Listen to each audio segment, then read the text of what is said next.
We desperately need more space at Totally Branded. We are rapidly running out of room. We've filled the warehouse, we've filled the offices, and commercial property space is a headache to find for me right now. So I'm taking you on that journey this week, showing you what we're trying to do to overcome it.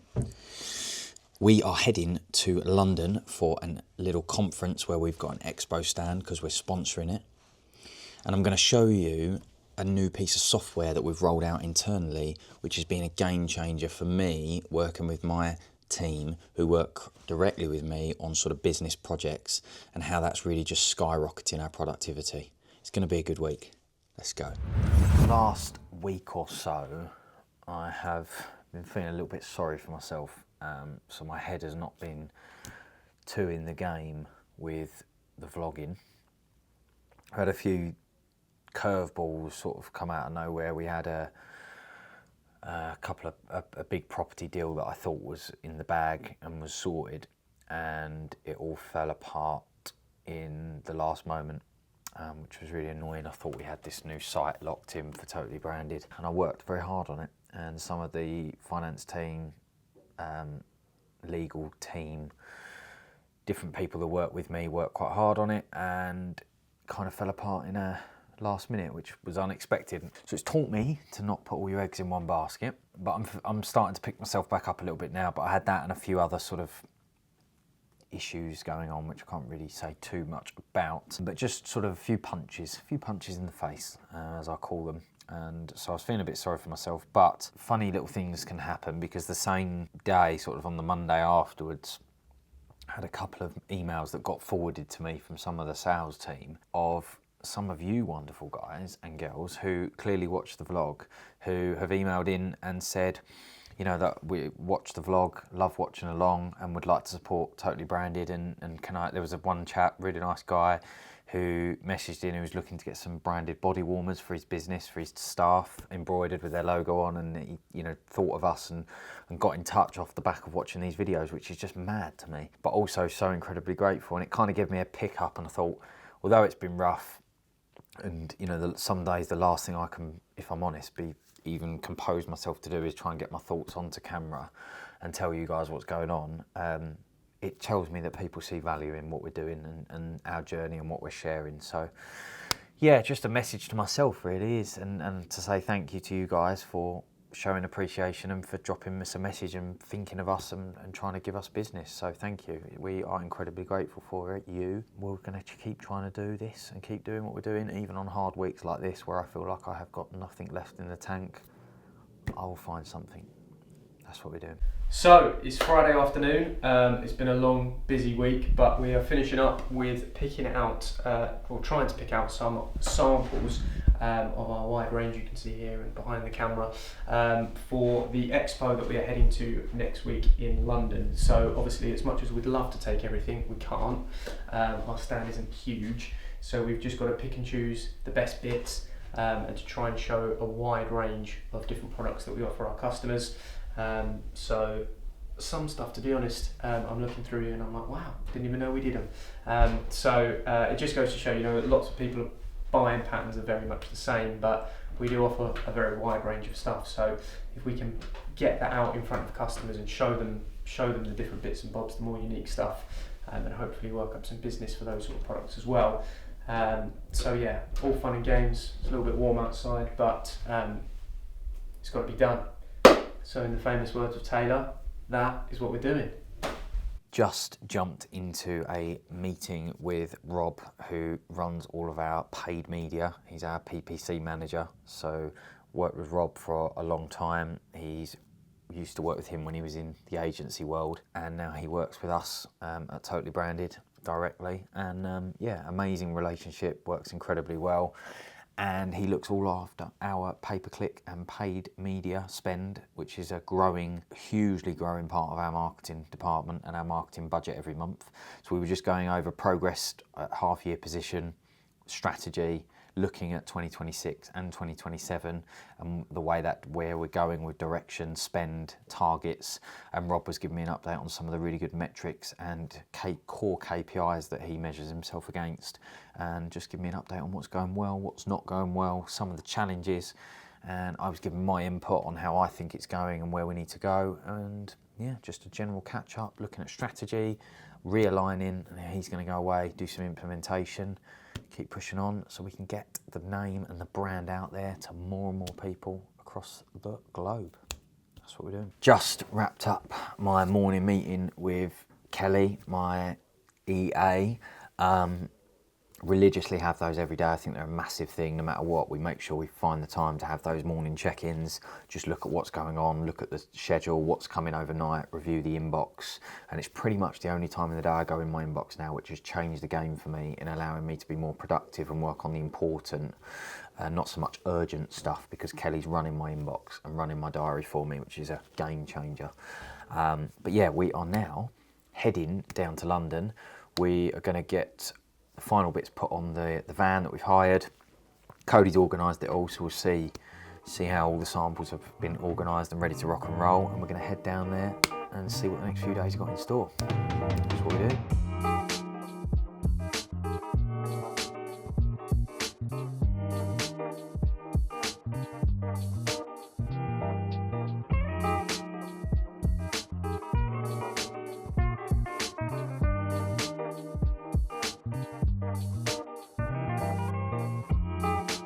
It has been a busy evening. It is now coming up to 9 p.m. We have just finished getting the stand set up. We were intending to vlog a time lapse of that, but to be honest, it was all a bit much, just getting in and getting everything set up. So the stand is sort of semi set up. I'll overlay a picture of where we've got it to so far. And then we're going to get over there early again in the morning and finish it off, getting all the final prep done, some bits tidied up. For now, we have come to a local restaurant nearby to get some food and refuel before we catch an early night. So now we're going to tuck into some Turkish food.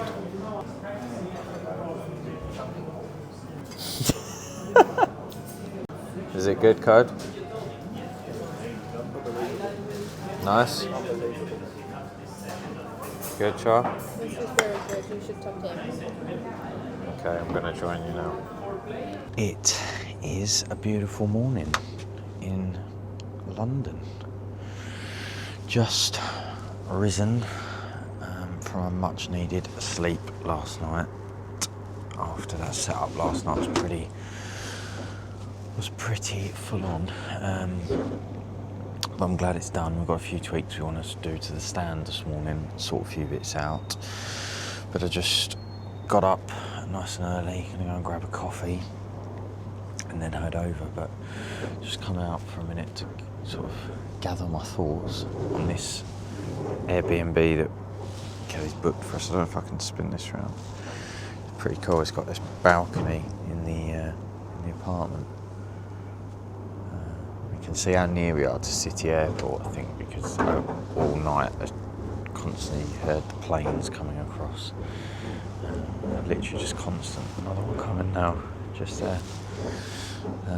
Yeah. We're renting for Airbnb. One thing I've learned, sometimes when there's a few of you in the team that you'll bring along, it actually works out more cost effective to hire sort of a Airbnb or booking.com apartment for a few nights, as opposed to individual hotel rooms over and over again. So it can work out a lot more cost effective for the business in not spending the business's money foolishly. So little thing I've learned there over the years. I think there's always this nervousness when you're doing an exhibition, and I don't know if it's just me, but when you sort of book a stand and you have the sort of expenses of a trip, you know, you've got the accommodation for you and your team to stay, you've got, you know, feeding people, you've got the hiring of the van to transport things, you've got the downtime of not being in the office, etc., etc. I think there's this kind of nervousness of, will it work? You know, will it pay for itself? Will it not? But if you don't give these things a try, you never will know. And we've done this event in the past and it's worked really well. Very sort of dialed into sort of business owners, and I think that makes quite a difference in terms of the type of people that you're working with in the room. But yeah, nonetheless, should be good. Do the best we can, network and chat with some people, see what it's got in store for us. And, that's what we're doing. Set up, rocking and rolling, and ready for a busy day. People are filling in now. Got the stand set up. Already been having a few conversations. See what the day's got in store.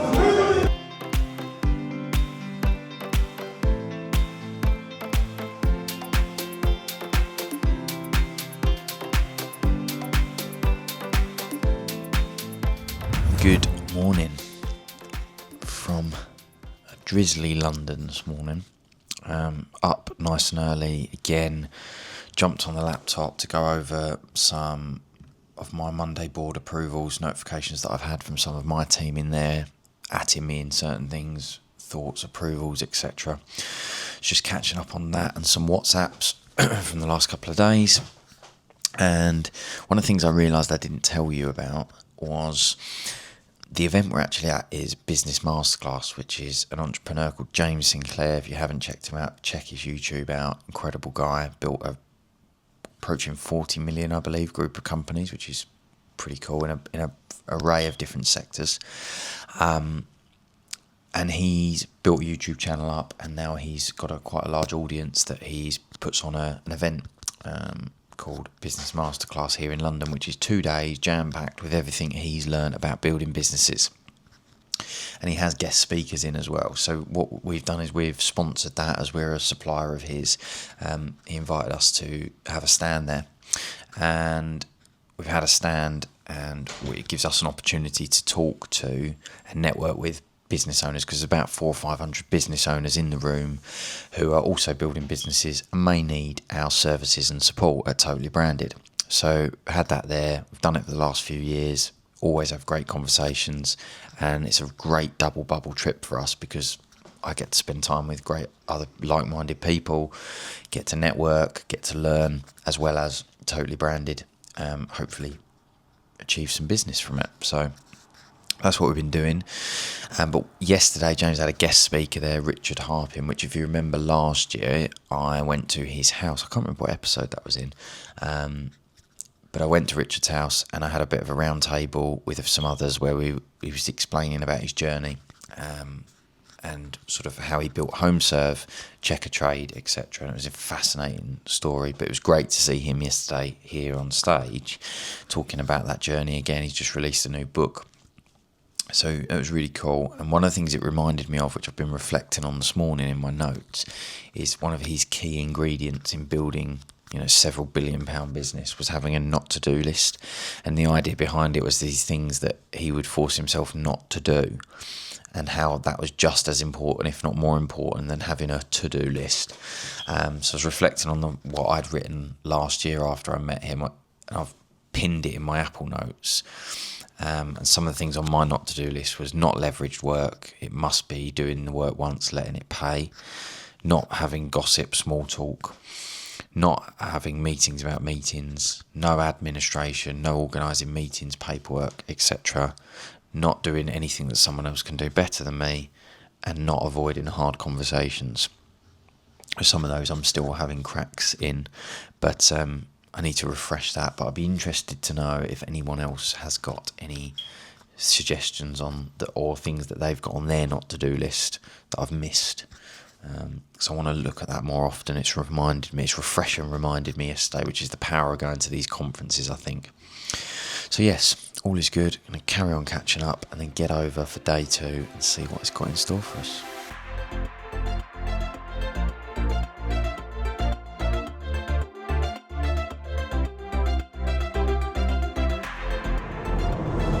We are heading back to base. Pretty knackered, but I think because we've done it for a couple of years running now, the pack down was a lot smoother and we don't feel as shattered as prior years. Some good conversations and already a couple of sales trickling through off the back of quotes that have already been sent out from inquiries that we had on the stand, which is great. Yeah, really good few days. Met some great people. A few people that follow along on the YouTube came over and said hello, which was great to meet some people.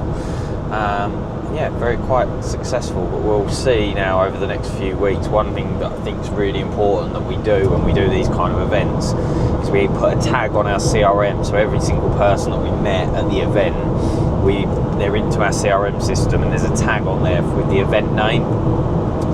Then what that allows us to do over the next 3, 6, 9, 12 months is we can run regular reports on the sales that have come as a result of the customers acquired because of this particular investment, and then we can give a really clear metric track. And also it's good for us over the years when that customer keeps returning, we can measure the lifetime value of a customer that we've met in person versus a different channel such as pay-per-click, direct mail, and we can start to gather more and more intelligence and data on lifetime value, average order value size, the retention of a customer picked up from an event such as this. So yeah, really good conversations. I'm going to get back to base. So the rest of the week has got in store. That's what we're doing. Over the years, I have tried so many different pieces of software, tools, different frameworks for working with my direct reports, the people that work directly with me week in, week out. And I've usually got about 7 to 8 people working within my core team at any one time, across from sales, operations, product marketing. A lot of my time personally is spent on product development and marketing. That's where my core function is within the business. It's my little baby to make sure that we'll keep growing and we're bringing in the work. So I still hold on very closely to the product, the brand and the marketing team. Then we have sort of head of sales and service, head of operations, head of production, finance director, etc., etc. And then one of those, each person work with me directly as managing director, but the product is still my kind of baby, if you like. But one of the pieces of software we started using this year that has been a game changer, both for me and the team who work directly with me, is Monday.com. And I thought I would show you just very simply how we've been using it briefly, just so that if you are sort of running a business and you're working with multiple different people and you're having those meetings, those one-to-ones throughout the week, a really cool little system that we've been using. So I'm going to show you. So effectively, this is the different boards that we've got. So you've got most of the people that work directly with me on this current, on my favourites tab. So we've got Tony, who does our procurement and product, Cody, head of operations, Darren, who does automation development, Cam in the product team, Sam in media, Mitch, head of sales and service, and then I've got my project board. And they're the sort of core people that I'm working with frequently. There's a few in there like finance and things that I don't really need a board for because it's quite self-explanatory and not so much product based. But then what happens here is we'll have usually a board that is this week, which then we agree all of the things that we're doing this week, and then we'll have on there like priorities, and then we'll have hours for estimates.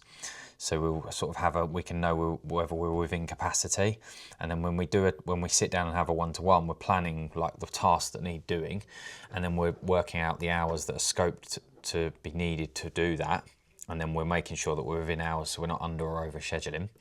And we'll have a next week area, which is effectively so this is like when we're planning a this week, next week, like a 2-week timetable almost based on priorities, and we'll drag them up and down. And then we have a queue, which is all the stuff that's been estimated, ready to work on, but just needs to be assigned really, and it's almost like the next in line, and then we'll review that each week on what can be dragged up.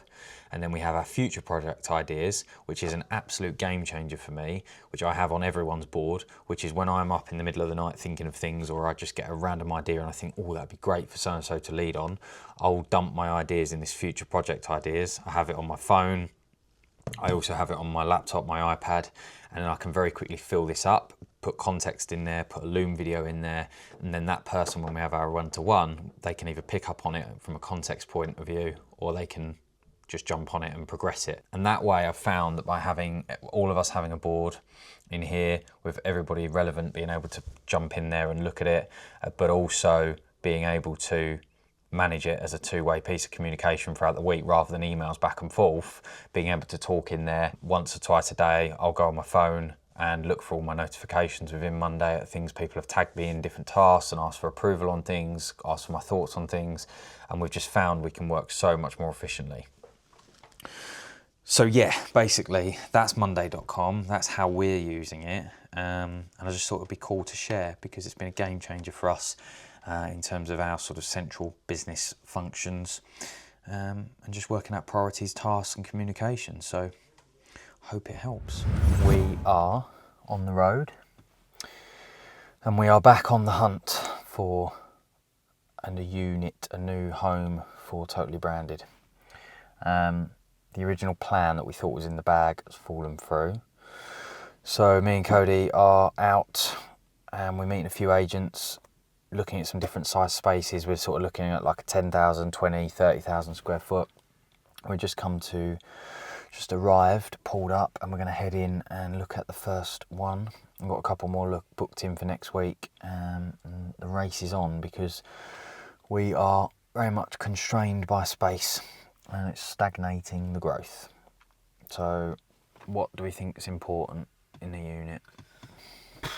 Well, I think just making sure it's up to the same quality that we currently work to. You know, we can go and buy some of this rough and ready, but we want somewhere that's nice for the staff and upholds our sort of values, and keeping things tidy, clean, lean.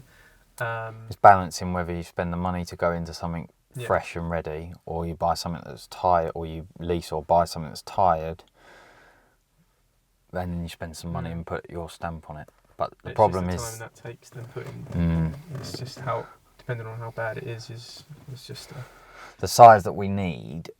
What we're finding is there isn't many things around. So it seems to be quite easy to pick up a 2,000, 3,000 square foot, but the bigger we get in, the harder and harder it is to find commercial units that are available to buy is what we ideally want, but even to lease seems to be very difficult within our sort of area. So there's a lot to consider, but we are running late, so we will get in, meet the agent, see what this place looks like.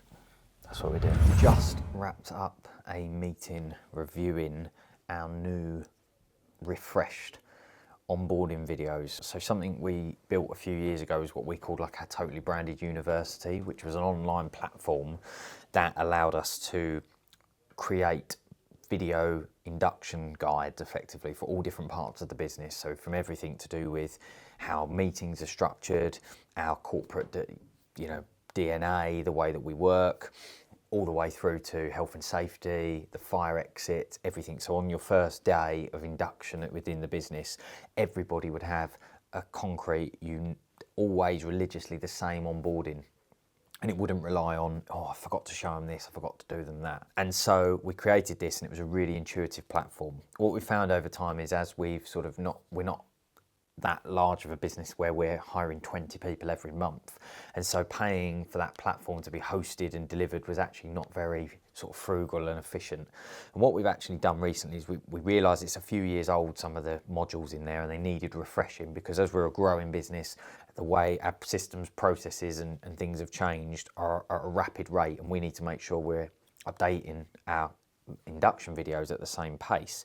So when we did a full overhaul of these just recently, we decided actually it's a much more efficient and actually easier platform is to build ourselves a YouTube private channel, which is only got private access by email invite only, and we can host all of our internal training videos for production, sales, all the different departments and general business, all on this one platform with an invite only. And then when you join the business, you can be sent this YouTube link. There's no monthly cost for us to have that. And then they're all on there. Anyone can revisit them if they've forgotten something or want a refresher on them. And they're all hosted, no cost.